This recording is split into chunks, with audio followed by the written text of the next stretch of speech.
أعوذ بالله من الشيطان الرجيم. بسم الله الرحمن الرحيم. إذا وقعت الواقعة ليس لوقعتها كاذبة خافضة رافعة إذا رجت الأرض رجا وبست الجبال بسا فكانت هباء منبثا وكنتم أزواجا ثلاثة فأصحاب الميمنة ما أصحاب الميمنة وأصحاب المشعمة ما أصحاب المشعمة والسابقون السابقون أولئك المقربون في جنات النعيم ثلة من الأولين وثلة من الآخرين على سرر موضونة متكئين عليها متقابلين يطوف عليهم ولدان مخلدون وأكواب وأباريك وكأس من معين لا يصدعون عنها ولا ينزفون وفاكهة مما يتخيرون ولحم طير مما يشتهون وحور عين كأمثال اللؤلؤ المكنون جزاء بما كانوا يعملون لا يسمعون فيها لغوا ولا تأثيما إلا قيلا سلاما سلاما. بسم الله الرحمن الرحيم. الحاقة ما الحاقة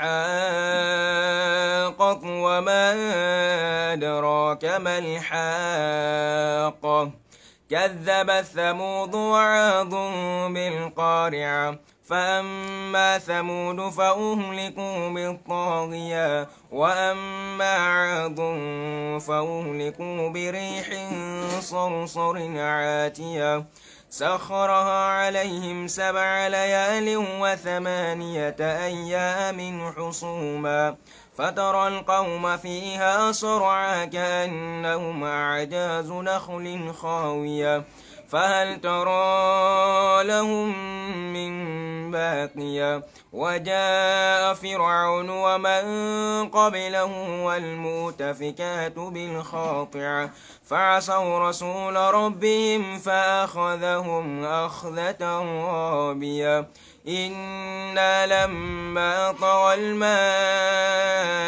الماء حملناكم في الجارية لنجعلها لكم تذكرة وتعيها أذن واعية فإذا نفخ في الصور نفخة واحدة وحملت الأرض والجبال فدكتا دكة واحدة فيومئذ وقعت الواقعة وانشقت السماء فهي يومئذ واهية والملك على أرجاعها ويحمل عرش ربك فوقهم يومئذ 8 يومئذ تعرضون لا تخفى منكم خافية فأما من أوتي كتابه بيمينه فيقول هاؤم اقرءوا كتابيه إني ظننت عني ملاك حسابيه فهو في عيشة راضية في جنة عالية قطوفها دانية كلوا واشربوا هنيئا بما أسلفتم في الأيام الخالية وأما من أوتي كتابه بشماله فيقول يا ليتني لم أوت كتابيا ولم أدر ما حسابيا يا ليتها كانت القاضية ما أغني عني مالية هلك عني سلطانية خذوه فغلوه ثم الجحيم صلوه ثم في سلسلة ذرعها 70 ذراعا فاسلكوه إنه كان لا يؤمن بالله العظيم ولا يحض على طعام المسكين فليس له اليوم هاهنا حميم ولا طعام إلا من غسلين لا يأكله إلا الخاطعون فلا أقسم بما تبصرون وما لا تبصرون إنه لقول رسول كريم وما هو بقول شاعر قليلا ما تؤمنون ولا بقول كاهن قليلا ما تذكرون تنزيل من رب العالمين ولو تقول علينا بعض الأقاويل لأخذنا منه باليمين ثم لقطعنا منه الوتين فما منكم من أحد عنه حاجزين فإنه لتذكرة للمتقين وإنا لنعلم أن منكم مكذبين وإنه لحسرة على الكافرين وإنه لحق اليقين فسبح باسم ربك العظيم بسم الله الرحمن الرحيم قل أوحي إلي أنه استمع نفر من الجن فقالوا إنا سمعنا قرآنا عجبا يهدي إلى الرشد فآمنا به ولن نشرك بربنا أحدا وأنه تعالى جد ربنا ما اتخذ صاحبة ولا ولدا وأنه كان يقول سفيهنا على الله شططا وأنا ظننا أن لن تقول الإنس والجن على الله كذبا وأنه كان رجال من الإنس يعوذون برجال من الجن فزادوهم رهقا وأنهم ظنوا كما ظننتم أن لن يبعث الله أحدا وأنا لمسنا السماء فوجدناها ملئت حرسا شديدا وشهبا وأنا كنا نقعد منها مقاعد للسمع فمن يستمع الآن يجد له شهابا رصدا وأنا لا ندري أشر أريد بمن في الأرض أم أراد بهم ربهم رصدا وأنا منا الصالحون ومنا دون ذلك كنا طرائق قددا وأنا ظننا أن لن نعجز الله في الأرض ولن نعجزه هربا وأنه لما سمعنا الهدى آمنا به فمن يؤمن بربه فلا يخاف بخسا ولا رهقا وأنا منا المسلمون ومنا القاسطون فمن أسلم فأولئك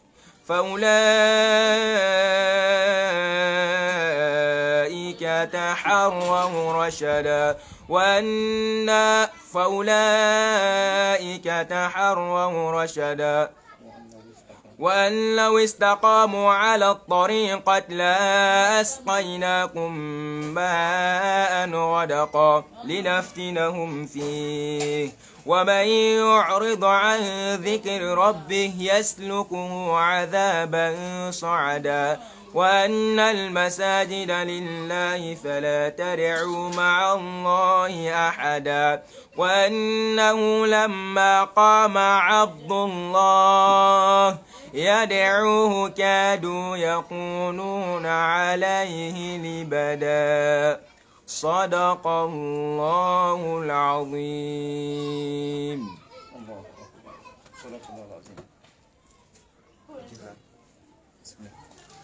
Alhamdulillah.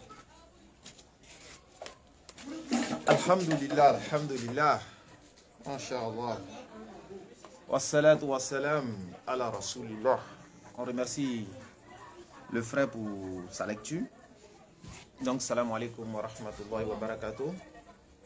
إن الحمد لله الذي نحمده ونستعينه ونستغفره ونعوذ بالله من شرور أنفسنا ومن سيئات أعمالنا من يهده الله فلا مضل له ومن يضلل فلا هادي له ونشهد أن لا إله إلا الله وحده لا شريك له وأشهد أن محمدا عبده ورسوله سبحانك لا علم لنا إلا ما علمتنا إنك أنت العليم الحكيم ولا فهم لنا إلا ما فهمتنا إنك أنت الجواد الكريم. Toutes les louanges appartiennent à Allah, le créateur des cieux et de la terre, le Seigneur de l'univers, celui-là même qui fait ce qu'il veut, quand il veut. Et personne ne peut faire quelque chose en dehors de sa décision. Donc nous implorons sa grâce et sa miséricorde sur l'ensemble des prophètes véritablement envoyés par Allah dans le but de guider l'humanité tout entière vers la soumission totale à la volonté d'Allah.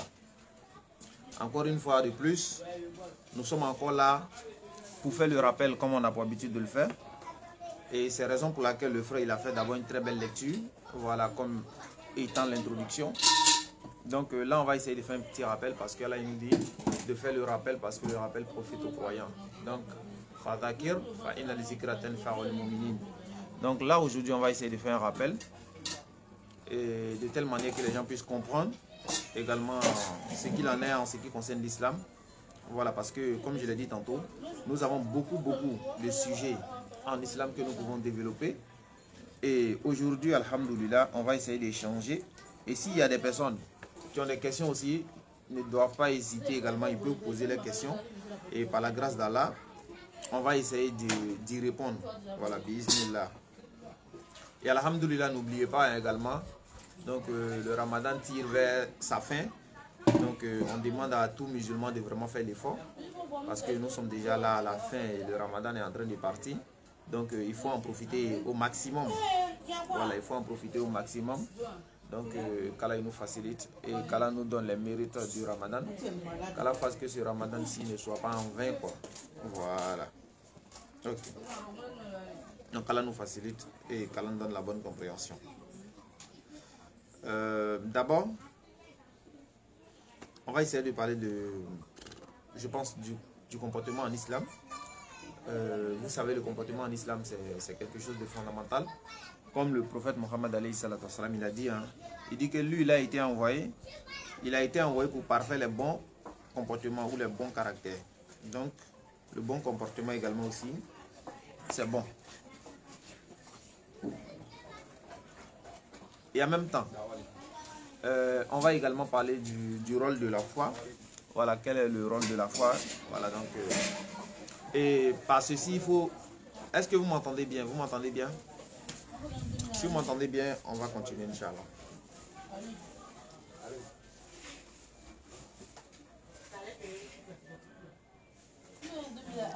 Est-ce que vous m'entendez?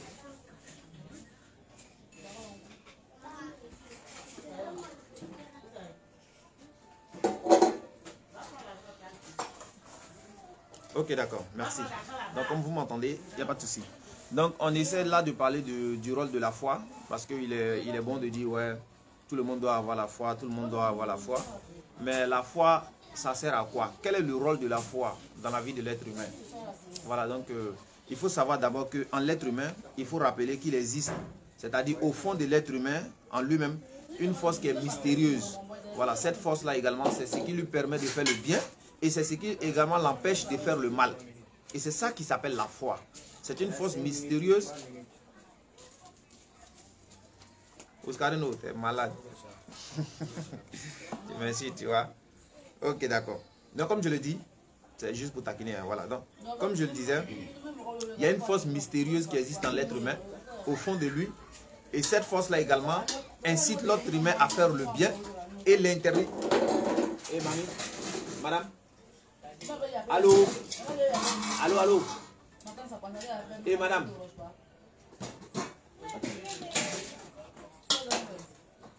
Ça me dérange. Ok. Donc, comme je disais, le rôle de la foi dans la vie de l'être humain, voilà, c'est une force mystérieuse qui existe au fond de l'être humain. Et également, cette force-là l'incite à faire le bien. Et également, ça l'interdit à faire le mal. Et vous allez voir quelqu'un qui vit sans cette foi-là, c'est celui-là même qui va plus faire le mal que faire le bien. Vous voyez? Parce qu'il y a des personnes en qui il n'existe aucune foi. Ces personnes-là n'ont pas de foi. Et lorsque ces personnes n'ont pas de foi, vous allez voir que le fait de faire ce qui est bien sera difficile à ces personnes-là. Mais c'est le fait de faire le mal qui sera facile à ces personnes-là. Mais pour celui-là même qui a une foi, qui a la foi comme il se faut, vous allez voir que cette personne-là également va faire l'effort pour faire le bien. Et cette personne-là également va s'empêcher également de faire le mal. Donc voici d'abord le rôle de la foi dans la vie de l'être humain. Donc tout le monde a besoin de la foi. Parce que c'est cette foi-là qui va te permettre de vivre en harmonie avec les créatures et en même temps avec le Créateur. C'est-à-dire ça va t'aider sur le plan horizontal et en même temps sur le plan vertical. Donc tout le monde en a besoin. Ok. Donc on continue. Et c'est ce qui également lui permet également à l'obéissance. Vous voyez? Ça permet à l'être humain en même temps l'obéissance et ça lui procure également le sentiment de la quiétude. Vous voyez, de la quiétude, de la sérénité et également ça lui rend agréable. Et ça lui permet également de se détourner de tout ce qui est désobéissance. Voilà, donc qu'Allah nous donne la bonne compréhension et qu'Allah nous facilite également. Maintenant la force, c'est-à-dire la loi. La foi là également aussi, elle agit fortement sur la conscience de l'être humain. C'est-à-dire la foi agit fortement sur la conscience de l'être humain. Vous allez voir quelqu'un qui a la foi par exemple, lorsqu'il veut faire quelque chose, vous allez voir que cette foi-là va agir sur sa conscience. Il va se poser la question, mais ce que je suis en train de faire là, est-ce que c'est bon pour moi? Vous voyez? Il va se poser la question, est-ce que ce que je suis en train de faire là, c'est bon pour moi? Vous voyez? Parce que la foi là, elle ravivit la foi.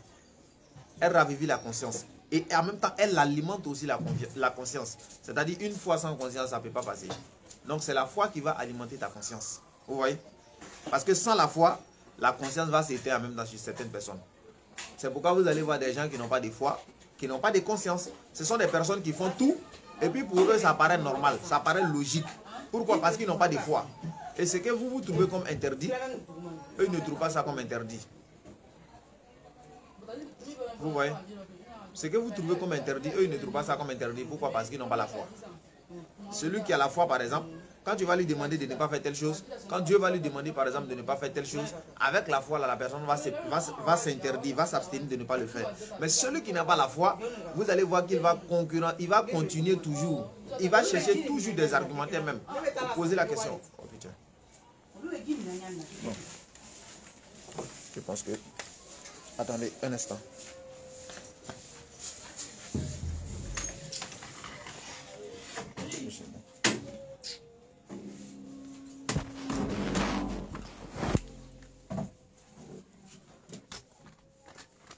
Parce qu'il y a un peu de bruit dehors là, donc on va faire ça dans la maison ici. Inch'Allah. Désolé, hein. Parce qu'il faut aussi qu'on s'entende très bien, quoi. Alors que là, dehors là, tout le monde parle et puis c'est compliqué. Donc je règle d'abord et puis un instant.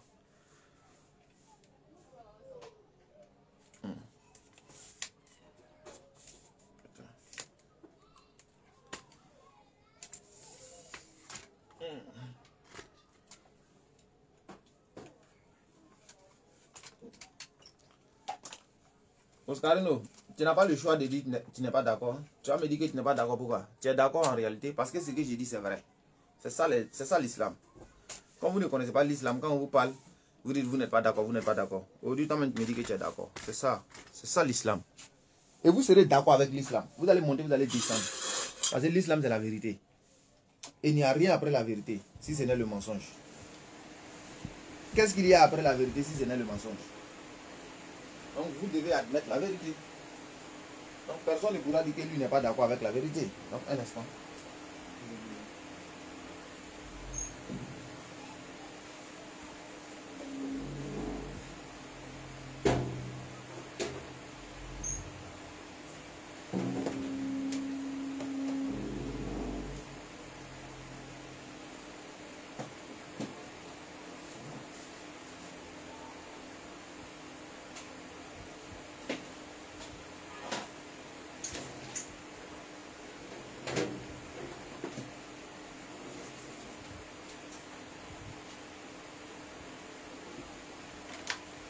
Voilà.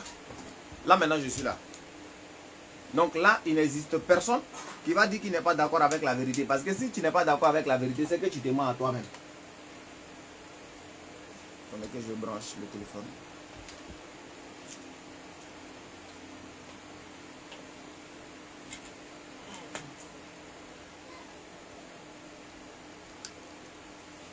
Voilà. C'est bon maintenant.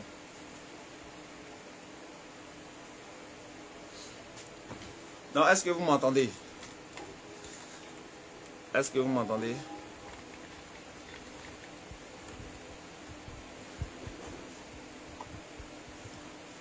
Est-ce que vous m'entendez?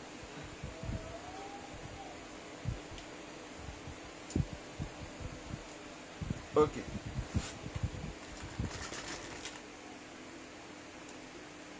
Donc si vous m'entendez, alhamdoulilah. Mashallah. Donc on va continuer.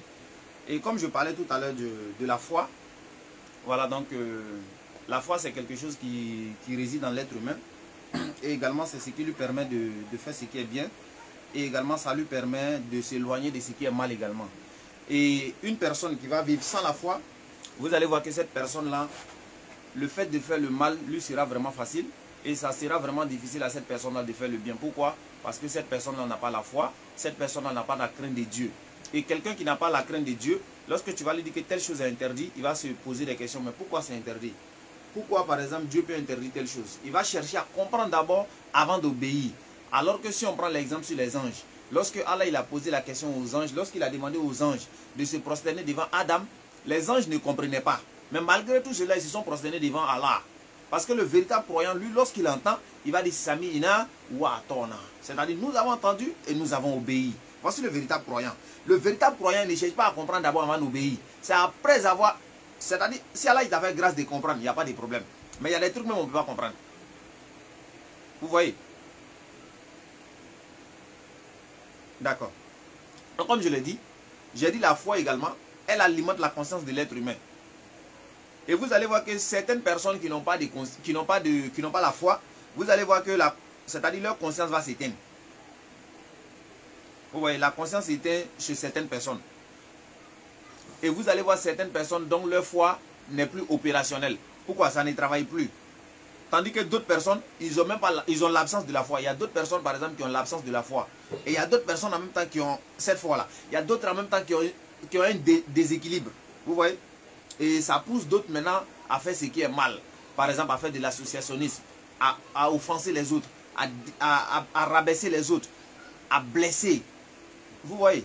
C'est le manque de foi qui amène cela à faire aux gens. C'est le manque de foi qui pousse les êtres humains à aller vers ce qui est mal. Donc, qu'est-ce que nous devons faire? Il faut d'abord chercher à faire l'effort pour avoir la foi. Et il faut se poser la question sur tout ce que tu fais. Est-ce que ce que tu fais, ça te rapproche d'Allah ou est-ce que ça t'éloigne d'Allah? Voici les véritables questions. Parce qu'il faut se poser les véritables questions.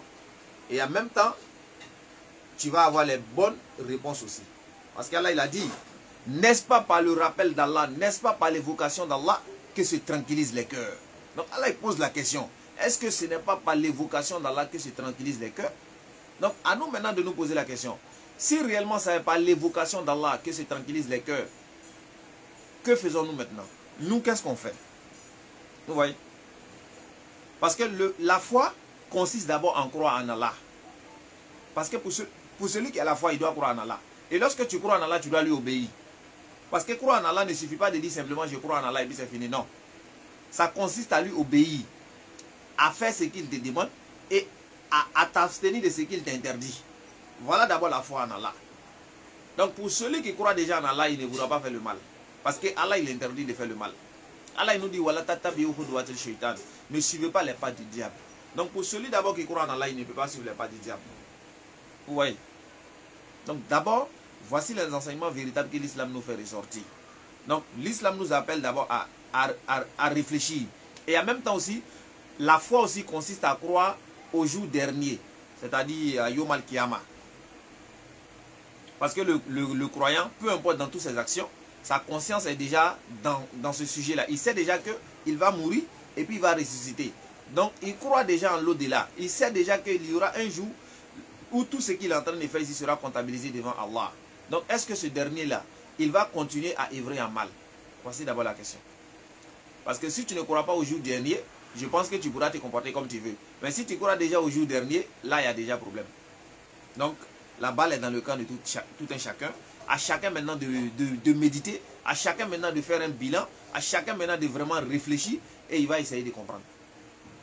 Parce qu'Allah il dit, Fazakir, faites le rappel car le rappel profite aux croyants. Donc quand on essaie de toucher ces petits sujets, ça va vous pousser également aussi à aller chercher, à aller comprendre. Bon, le frère qui a parlé par exemple de la foi. Bon, bon, qu'est-ce que je comprends par ça? Ou bien comment je dois faire pour augmenter ma foi? Qu'est-ce que je dois faire? Tu te poses des bonnes questions et tu auras des bonnes réponses. Voilà ce que nous demandons aux uns et aux autres. De méditer, de réfléchir. Parce que l'islam c'est pour les doués d'intelligence. Comme Allah il a dit. C'est pour les doués d'intelligence. Et à ceux qui méditent. Vous voyez? Parce que peu importe ce que nous faisons, Allah il dit dans le Coran. Agissez en bien, Dieu voit parfaitement ce que vous faites. Tout ce que nous faisons là, on n'est qu'à agir en bien. Faisons tout ce qui est bien seulement. Parce que il y aura un jour, parce que dans ce bas monde ici, nous sommes dans un monde là où tu travailles, c'est-à-dire tu travailles sans récompense. Tu travailles, on ne te paye pas. C'est-à-dire tu travailles mais tu n'as pas ton salaire. Et là où on va aller prendre le salaire maintenant, ça c'est Yom Al-Kiyama. Et là-bas maintenant, il y a résultat sans travail. Donc celui qui va quitter ici, puis va arriver là-bas, tu n'as rien à envoyer. Dans ma travail là, tu n'auras pas de récompense là-bas. Vous voyez les frères. Donc il faut vraiment faire l'effort. Il faut vraiment faire l'effort. Chacun n'est qu'à commencer à faire l'effort de son côté, à augmenter sa foi, à augmenter sa pratique, à se rapprocher plus d'Allah. Parce que la vie vraiment elle est coûte. Voilà, la vie elle est coûte. Il y a beaucoup de personnes qui étaient avec nous, ils sont partis. Donc nous aussi, ça pourrait être nous. Donc il faut se poser des bonnes questions. On a eu ce Ramadan de cette année. Est-ce que c'est possible qu'on aura pour l'année prochaine? Wallahu a'lam. C'est Allah seul qui sait, personne ne sait. Donc qu'est-ce qu'il faut faire dès maintenant? Posez-vous les bonnes questions. Parce que la mort, elle ne prévient pas. Allah il a dit dans le Coran, Kullu nafsin za'ikatul maut. La mort que vous fuyez là, ça va essayer de vous attraper. La mort que vous fuyez, ça va essayer de vous rencontrer. Donc la mort, elle est là. Donc à chaque fois que le musulman fait quelque chose, il n'a qu'à se poser la question. Ça pourrait être ma dernière action. Et il faut se poser les bonnes questions. Imaginez ceux qui sont par exemple dans les tombes. Vous pensez que si on ressuscite ces personnes, on leur dit revenez dans Dunia, on vous donne ne serait-ce que 5 minutes. Est-ce que vous pensez que ces personnes-là vont perdre le temps comme nous sommes en train de perdre?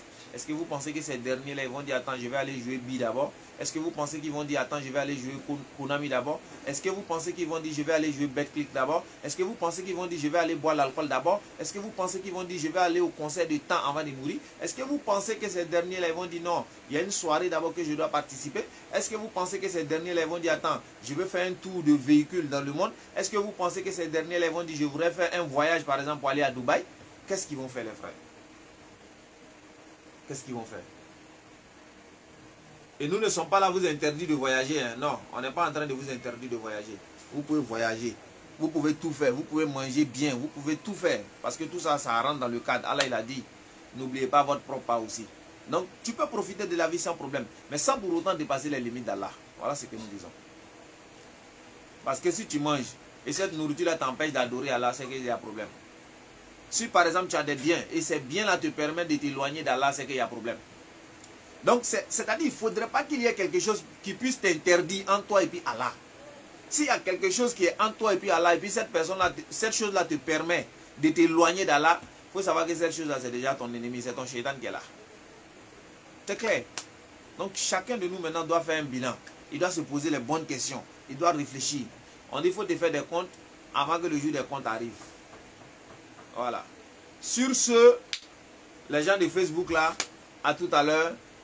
WhatsApp là, on se prend maintenant, Inch'Allah. Salam alaikum wa rahmatullahi wa barakatuh.